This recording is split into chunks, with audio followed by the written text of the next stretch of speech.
Hey everybody! So today is Friday, that means it's time for Friday Favorites.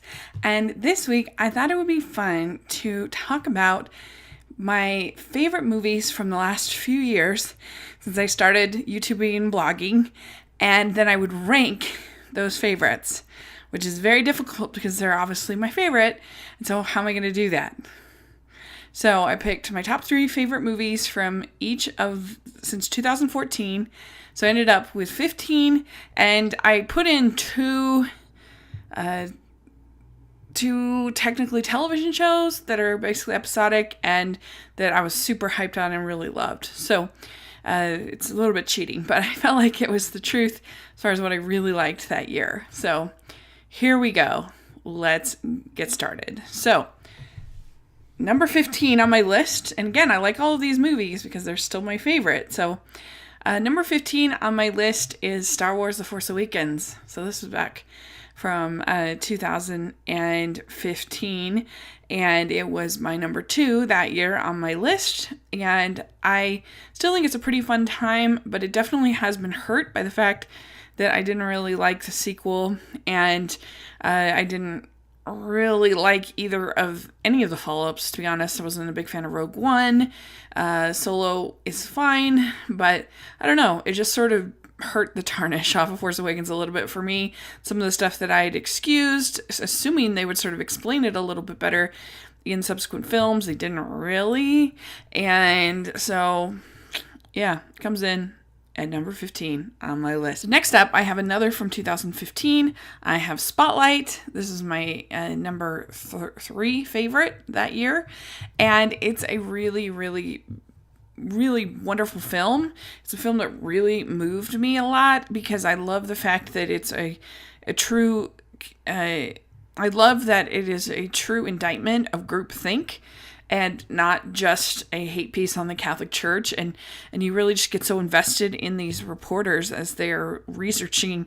And I personally think that it's better than All the President's Men. I felt more attached. I felt sort of kept at a distance from All the President's Men. It felt kind of clinical to me. This has so much heart, and I felt like it was so emotionally true, and I really thought it was perfectly written, just an amazing script, and I really think it's great. But it's not that rewatchable. I haven't watched it that many times, and so that's just why it wound at the number 14 spot on this list. Number 13, I have from 2014, Boyhood, and this is a movie that I do love. I think it's such a bold, ambitious project, watching a child grow up and also seeing the evolution of his mother as she never gets a chance to breathe, and she makes a lot of mistakes because of that. But I think this movie is a celebration of small moments of life that make up a life, and I just think it's such a lovely, wonderful film that will never be topped in as far as the what it did and what it examined. But I guess it's not as rewatchable as some of my other picks, so that's where it ends up on my list. So number 12, I have Mary Poppins Returns. That was my favorite from last year. I just loved it. To me, it captured that Disney magic that I hadn't seen in a long time in a live-action Disney film. I loved the songs. I loved the choreography. I loved all the performances. It had a really lovely message about family and coming to your rescue in those dark times and those sad times. I just thought it was really special, and so that's where it ends up. I guess it's further down the list only because I felt like some of these other ones were just slightly more original, but I really loved this movie. So there it is at number 12 on my list. Number 11, I have Moana. And this movie, I just love Moana as a character. I think she is such a strong character. I love the songs, and I love Ai Carvalho's amazing vocals. I think she's wonderful, and I thought the humor worked. I love The Rock as Maui. I love Polynesia. I love Hawaii. So it really speaks to me on that level, and I think that I like the ending. I think it's really moving, and I think that the comic relief is funny, and it's just overall a really wonderful old school Disney film. So there you go. I have Moana at number 11. Number 10, I have the documentary Step. This was such a revelation to me when I saw it at Sundance. And it was one of those movies that I just wanted to tell everybody about because it was so wonderful and so moving. And I thought that it was just incredible what these group of teachers did to help these students.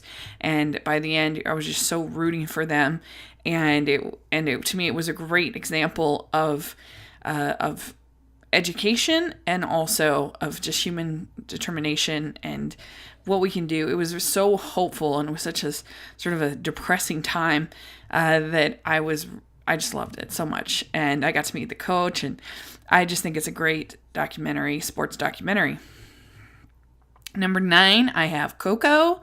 I loved Coco. I loved the themes of connecting with your ancestors and finding their stories, and really how we can all sort of rescue each other through remembering each other. And you think about the loved ones who passed on, and we can keep them alive through remembering. I love the fact that I learned so much about the culture in Mexico. I loved that I had this incredible artistic experience. I loved the music. I just thought it was really hopeful and just really lovely movie. So number 8, I have Spider-Man Into the Spider-Verse. This movie, I think it could even go higher up on the list, but I just love it. I love the artistry. I love how it combined the CGI animation with the hand-drawn animation aesthetic. This hybrid was so amazing. I thought it had a huge heart. I thought it was really funny. I love the different Spider-Men that are incredible. It's just a wonderful film. So there you go. I have Spider-Man Into the Spider-Verse at number 8. Number 7, I have Sing Street. Sing Street is just one of my favorite movies I've ever seen. I absolutely love all of the music. I think it is so wonderful. I love the relationship between the two brothers. I think that dialogue is written so well, and they have such chemistry together.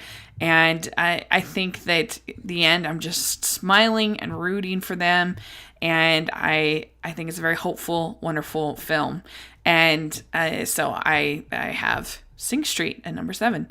Number 6 is where I have one of my episodic television things, anthology television. I have Hilda at number 7. Last year, I absolutely fell in love with Hilda. I loved the artistry. I loved the animation. I loved the messages. I loved the character designs. It was so thoughtful and sweet and wonderful. And I just want to tell everybody to watch it. And everybody I've told to watch it has loved it. It's very special. Hilda is the best. Number 5, I have Wonder Woman. And Wonder Woman just really spoke to me. I just did an article on my blog about why I loved Wonder Woman. I think that Wonder Woman is a movie, to me, that explains why God loves us mortals better than almost anything else that I've ever seen. The reason that Wonder Woman, she is this god, and she is so sure that Ares, by getting rid of Ares, that she's going to stop the war.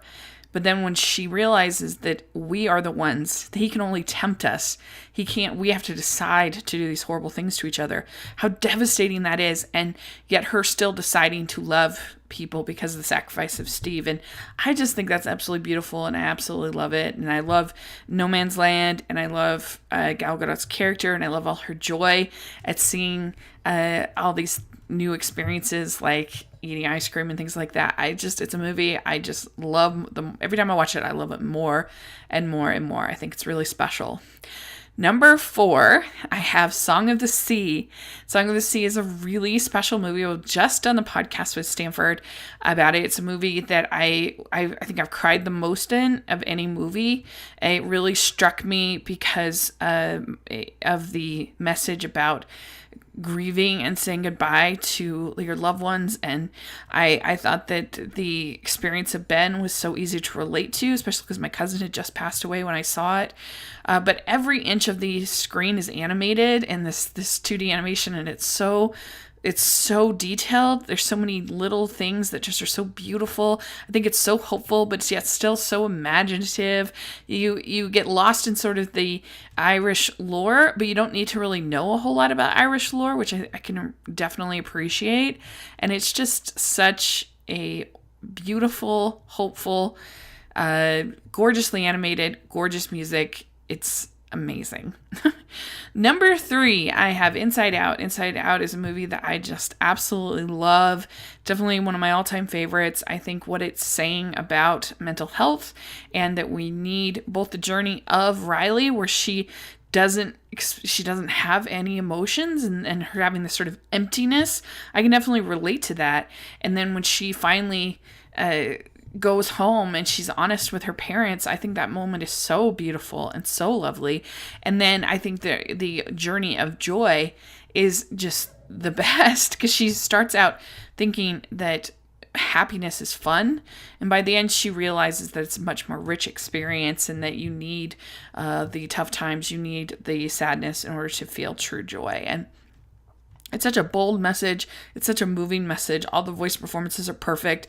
It's so beautifully animated. I just absolutely love it. Number 2 is my other episodic television thing, is Over the Garden Wall. This is 10, 11-minute shorts about these two brothers that are caught in the unknown, and it's sort of combined your kind of Nightmare Before Christmas / Alice in Wonderland / Wizard of Oz. It's got all these different elements in it that are feeding each of these different stories, and they're scary, they're funny, they're spooky. The animation is so brilliant, the music is so brilliant. Just one of the most creative things I've ever seen, and I just love all the vocal work. It's perfect in my opinion. I absolutely love it, and I just like how each one of them is a unique experience, and yet they all kind of fold together, and the ending is so great, I think, and the relationship of these two brothers I think really works. And so my number 1 of all of my favorite movies, you'll have no doubt of what it is Your Name. Your Name is a movie that just has so many layers. It's so funny, especially the first 30 minutes, and then it rolls into something a lot deeper, but you've already become attached to both of these characters.